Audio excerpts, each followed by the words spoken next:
Macron, de toute manière, l'armée française lui dit écoutez, on peut rien donner en plus, excusez-moi, on est en slip. Il parle, il fait du Macron, donc c'est-à-dire qu'il dit dans ce cas on va envoyer des troupes au sol, etc.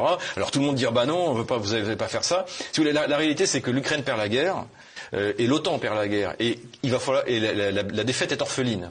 Donc il va falloir trouver qui est responsable. Donc Scholz va dire c'est Macron parce qu'il n'a pas envoyé assez. Macron va dire c'est Scholz parce qu'il veut pas qu'on envoie de troupes au sol.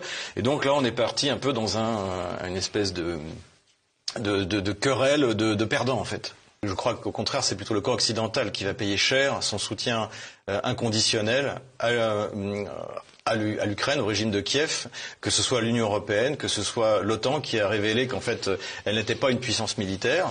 Et qui révèle en fait le fondement même de l'OTAN, c'est-à-dire que c'est une puissance politique. Militairement, ça ne marche pas. Il n'y a aucun complexe militaro-industriel. Et c'est pas moi qui le dis, c'était dans le New York Times qui disait qu'en fait, la Russie produisait à elle toute seule plus de matériel et de munitions que tout l'OTAN réuni. Donc c'est la réalité. La réalité, c'est qu'au contraire, l'OTAN a montré sa profonde faiblesse militaire et est mise à nu. Et on voit que finalement, c'est quoi ? Eh bien, c'est un système d'administration par Washington des satrapies qui composent l'Union européenne.